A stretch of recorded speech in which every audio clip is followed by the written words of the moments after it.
naman akalain na hindi ko rin inaasahan pa. Narito tayo ngayon upang matunghayan ang napakainit, nagbabaga at talaga namang pinaka-inaabangan na latest issue ni Ate Erica.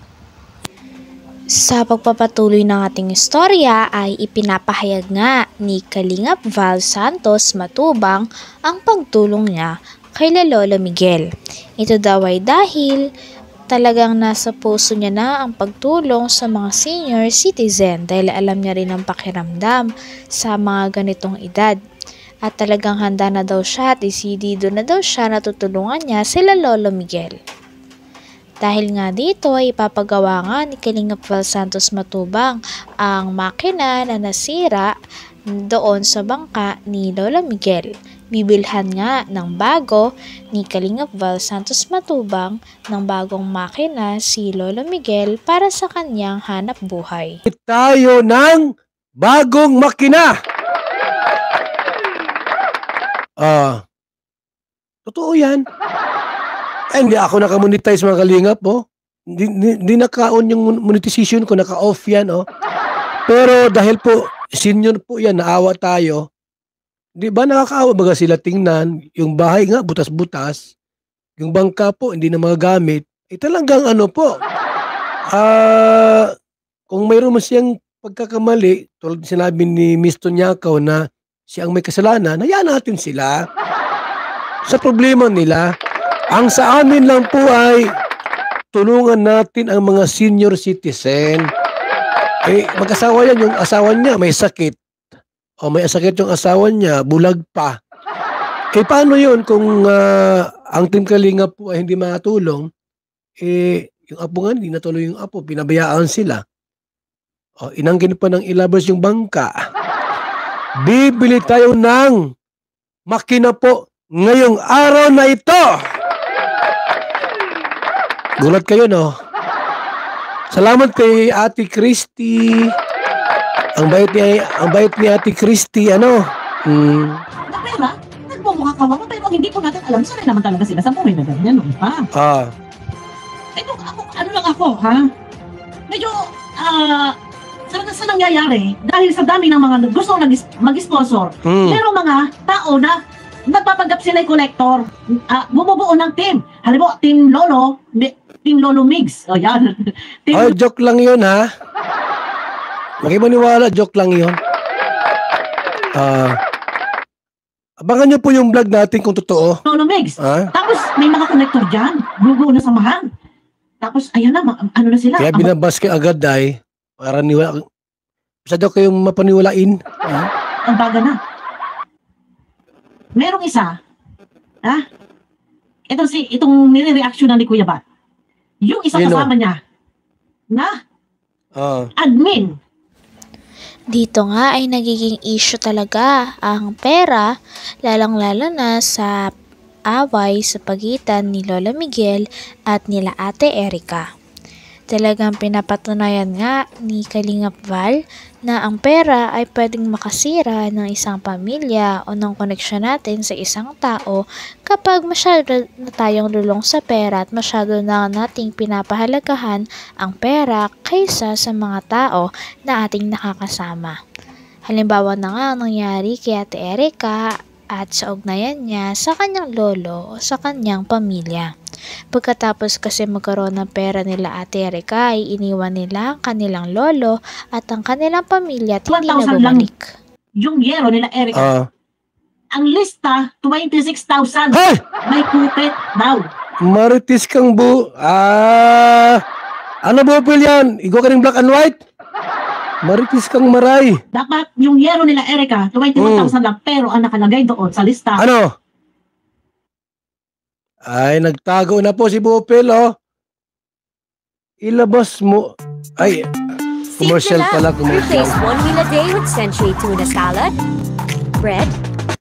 Tanong ko yan kay Lolo Miguel. 26,000. O, di ba? May patong na 5,000. Saan nilagay? Sa bulsa. Anong issue yan? Ano yan?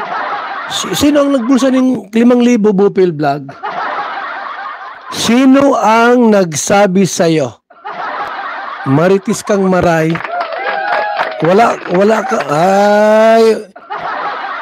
ka sa hulog ah. Mamaya, ito lang, kaya ako nagdadalito. Sige, tuloy mo lang. Meron na naman, Lulumig supporters. Tapos, may mga grupo-grupo. Kakalabanin ng e-lovers. E-lovers kay Erica, may Lulumig supporters dito yan sa kabilang kaso. Ayan, ganyan ang mangyayari dyan. Tapos ngayon, may kolektor. Yun yung mahirap doon, may kolektor. Aba, alam lahat ng kwento. Talo pa ako nitong maritis na ito. Vice President ka lang, ako ang presidente. Ba't alam mo? Grabe ito mga kalingap. Pag maritis, grabe. Ito na nga, nare-react. Ikaw lang sa kalam. Ayon sa akin, sagap na balita na may nag-send sa akin, yung yero daw, ni Erica na 21,000 ang halaga, ay 26,000 ang naandun sa lista. Kaya, Sino may sabi niyan? at naging kaaway nitong kausap ko, Sino? May. Dahil dyan sa mga pangyayaring lista-lista ng mga pangalan na yan. Tanong ko nga yan. Tanong ko yan. Ayan, nalao tayo. Kung saan tayo napunta. Ikaw po, mga kalingap, utusan ka. Ito po, Tatay Nestor, ang pera, materialis. Nasa yung sweldo ko. Ayon nga sa vlogger na pinapanood ni Kalingap Val ay nagsinungaling talaga si Lolo Miguel. Dahil nung una na sinabi ni Lolo Miguel sa Kalingap at sinabi niya na ayaw niya nang ipa-vlog si Ate Erica sapagkat gusto na mag-focus ni Ate Erica sa pag-aaral ay hindi pala totoo.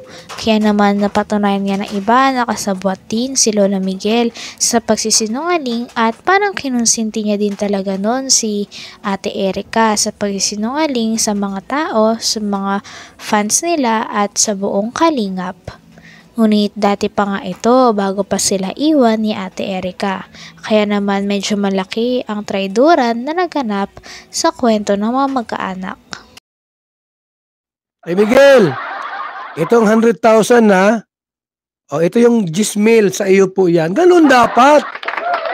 Puro otos, wala namang sweldo. Ano ako, robot? Ay hindi pwedeng ganun, basta ka lang mautos. Buti kung ano yan ha. Hindi pwedeng ganun.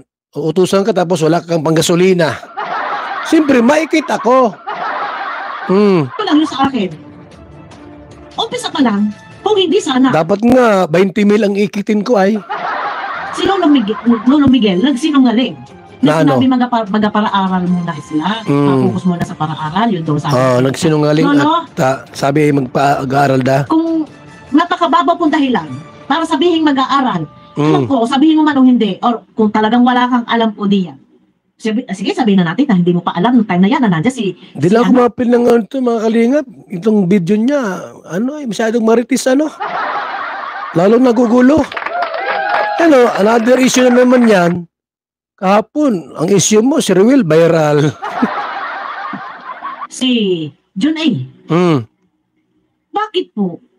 Hindi kayo nang hinayang doon sa 1 million o 1.5 o 1 million na gagawing pabahay para kay Erica. Bakit po hindi ninyo pinanghinayangan at hindi man lang po makita na sa bakas ng inyong mukha ay merong panghihinayang? Siyempre mayaman yun ay. Sino po ang umayag sa bahay na nagkakahalaga ng higit 1 milyon? Kayo lang po. Bakit kayo umayag? Dahil merong June A na rumekta na sa inyo. Pwede pa, Ako inaawa kay Lolo. Pero, tulungan. Kung tutulungan, tulungan natin si Lolo. Ano ba naman yun? Yung kaunting kain na lang nila? Oo naman. Bigas, kaunting kain, kanin, kaperanggot na ulam. Siguro naman, hindi yan malaking kabawasan. Hindi yan kabawasan. Pwede naman, tulungan si Lolo. Ito lang, ay aking nabuksan dahil gusto ko lang talagang maliwanagan na baka nga mamaya ay hindi natin alam ang buong katotohanan dahil hindi naririnig. Hanggang dito na lamang muna ang inyong pinakahinihintay, pinakainaabangan, nagiinit at talaga namang sobrang latest na update sa issue ni Ate Erica. Maraming salamat sa inyong panonood. Hanggang sa muli. Bye!